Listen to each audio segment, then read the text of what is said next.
Madam Minister, I think it is very nice that you come all the long way from Burma, Myanmar. Also, we know that you visited some part of Rakhine, Arakan, and also you have range of meetings, with including Aung San Suu Kyi, House Speaker, and all these things. What is your trip, and what are the meaningful discussion, and what would be the immediate, follow-up action from Swedish government side? Thank you very much for inviting me here. Of course, Sweden has been a supporter of democracy and human rights in Burma, in Myanmar, for many years. And we've worked through civil society organizations, grassroots, women's movements. We worked also with independent media, such as yourself. And we are very happy to see now the new government formed and seeing Myanmar on its way to democracy. And my visit here is very much in support of the democratic transition, and there's still a way to go, of course, but Myanmar is a country with tremendous challenges. A long civil war, fighting still going on. So we understand that the transformation to a peaceful democratic society cannot be done overnight. But we also see now it's a window of opportunity. And for me, for representing Sweden and the people of Sweden, the government of Sweden, it's important to convey the message to the Myanmar people that we are here to support you in this very important endeavor, the way to democracy, enjoyment of human rights. And we also wanted to send a clear signal to the new government that we are here to cooperate more closely with the government, because Sweden has not cooperated with the previous government. But now we are ready to have a dialogue on how we can support institution building, exercise of human rights, and peace building, not least. As you said, there are still many challenges. Also, transition is just the beginning of the beginning. Need to go long ways because under military rule. What specific area that you are going to support, or more engage in terms of development and democracy and human rights in this country? Which specific area that you are thinking about or you are talking about with the new government? We are already active when it comes to peace building, to strengthen grassroots and not least women's participation in the peace agreements and the mediation processes. And we found very much support for that in discussions with Aung San Suu Kyi and also other ministers and everyone we talked with, that this is really an important issue. And the new government is talking about peace and reconciliation. And the Swedish government firmly believes that there cannot be peace without the inclusion of women, without the inclusion of minorities and all the affected groups. Their voice needs to be heard, otherwise there will be no sustainable peace. So this is one area.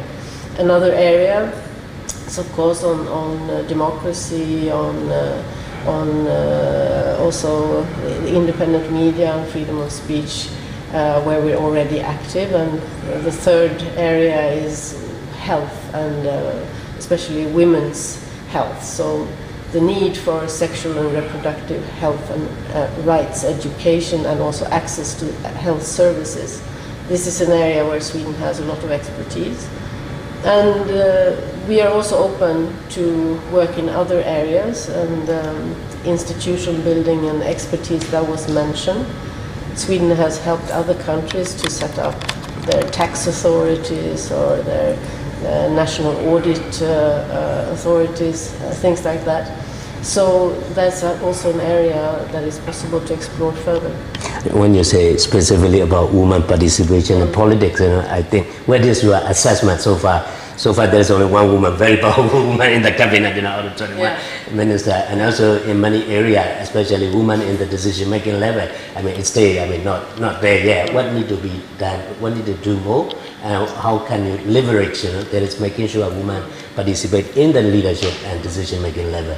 What is your assessment on these particular issues? Well, we actually believe in quota. In the beginning, it's very hard to make also women make themselves available to go to very high positions or be candidates for political assignments.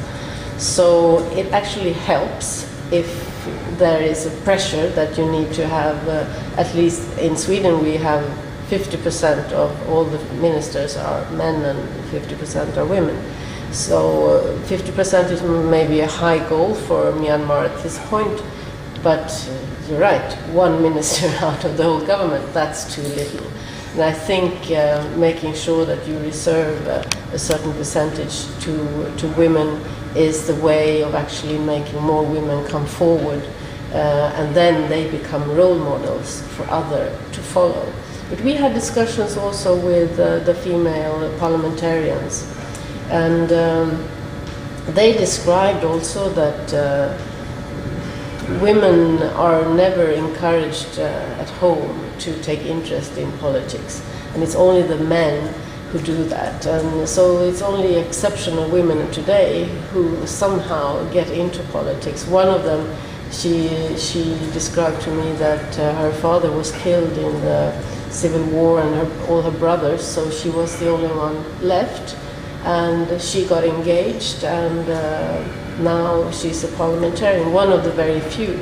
But women are absolutely needed in the parliament because very important laws are now being discussed that really affects women, and of course men as well, but the protection of women's bill is now under discussion. And of course, if it's under discussion and it's only one or two women in the room and 15 men, it's not going to be a good law. So you mentioned about peace process. Previously, there is national ceasefire agreement, and some women group demand 30% of women participation in peace process. But so far, it's not realized yet. Why this is so important to be the woman participation in the peace process, in your opinion?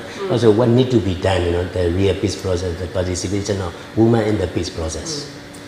So let's be frank. Normally, it's the men who fight, who kill, who are the soldiers, who are the warlords. It's the men who are driving the conflict. And if it's only the men who's going to do the peace agreement, the same men that have been fighting, there you have a recipe for recontinuation or relapse into into conflict, and you have the spiral of violence. When you have women at the table, they explain the importance for the whole population, not only for the women, but also for the children, for the elderly people. They have more of the perspective of the whole civil society, the whole society. And when that perspective gets into the peace agreement, normally, and this is also scientifically proven, because people have studied this, normally the peace agreement is more sustainable. So it's less likely that the different sides relapse into conflict if women have participated in the peace agreement and the solution. So that's why it's so important.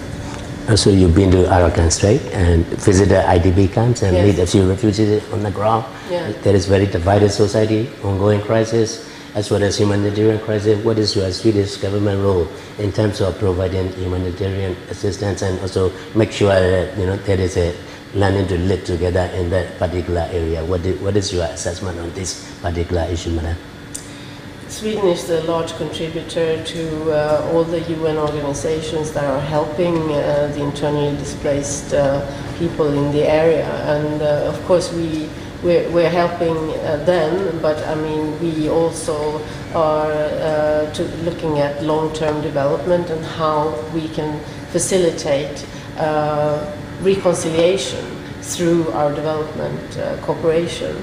And we have discussions with different partners there on different projects that can be done. And I think women there as well can have an important role to play, because someone explained one project, one small project, is just one, but a project where women from both sides of the conflict, from the Muslims and from the Buddhist side, and they started out very hostile, and but sitting down and discussing their common challenges about children, about water, about sanitation, about the need for food and all of these things. Then they found out very soon that they had more in common than what divided them, and they said, well, if you would leave the conflict resolution to us, we would solve it in 1 week. I think, and if we can have more projects where women are involved, and also more economic project where both sides can profit, that would be one way forward. But of course, there needs to be a lot of improvement when it comes to human rights, when it comes to citizenships, when it comes to freedom of movement of the very oppressed population that are now in the camps and confined in the camps. So you discussed with Dawn San Suu Kyi. What did you discuss? Is there any concrete discussion, any agreement to follow up in this particular meeting with you and Dawn San Suu Kyi? We discussed the situation with the internally displaced people in Rakhine area, Rakhine State, sorry. We discussed that in depth, and we also discussed how Sweden can somehow be a partner and facilitate the situation. We see very seriously on the abuse of human rights in this respect. We also, of course, discussed the fact that Sweden is now willing to work more closely with Myanmar government, which we were not before. And she was very appreciative of that, and said that she is very supportive of Sweden and our previous engagement for the democratization of Myanmar. What kind of benefit the ordinary Burmese citizen can expect from this new Swedish engagement to Burma? What is for the ordinary Burmese people? What is your message for them? What can they expect, from this new engagement? And what are the beneficiaries for the ordinary Burmese citizen in this particular regards? I must say that we are already providing assistance on different sorts, humanitarian aid, and also to democracy, to health, and to the peace building process. So we are not going to change that next week. I mean, this is long-term engagement that we have, and we are going to renew our strategy for Myanmar next year. So there will be possibilities of changing the direction that we have on our cooperation.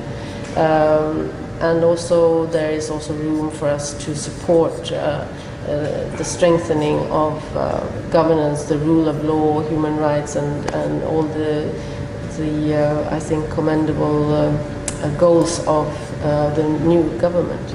So Burma Myanmar says, not full-fledged democratic yet government yet. There is there is a veto by the army in the constitution. Is there any specific plan to have for full-fledged democratization in Burma Myanmar? That's not in my powers, you know that. But of course, the whole international community is supporting the fulfillment of this democratic process. And of course, as you point out, the military still has, let's say, a grip on the government and on certain parts of also the parliament. So we're not there fully yet. You're not there. It's your country, but we are here to also discuss be very frank, be very open, and say what are the advantages and what are the disadvantages with different systems. And of course, we know we're a country that lived in peace for 200 years. We're a country where we are very proud of exercising a feminist policy. Actually, we're really promoting gender equality. We have an economy that is really going very well. And we have a welfare state that provides services, hospitals, education. We have free roads. We have, I mean, it's not a paradise, but I think you can see from the Swedish example that if you include all populations the way that Sweden started doing 100 years ago, that can really make a big change, and that is, in my belief, the key to prosperity and sustainable development. Is there any final message for the Burmese Myanmar people in general from the Swedish people? I think peace and reconciliation. There cannot be development without peace. And there can't be peace without development, but there can't be neither peace nor development without human rights. So the three needs to be taken in one picture. So you can't just go for economic development and forget about human rights. You need to do it at the same time. And I think the peace process and think of the future and all the good things that you can have, that is the most important thing. Thank you very much, Madam. Thank you.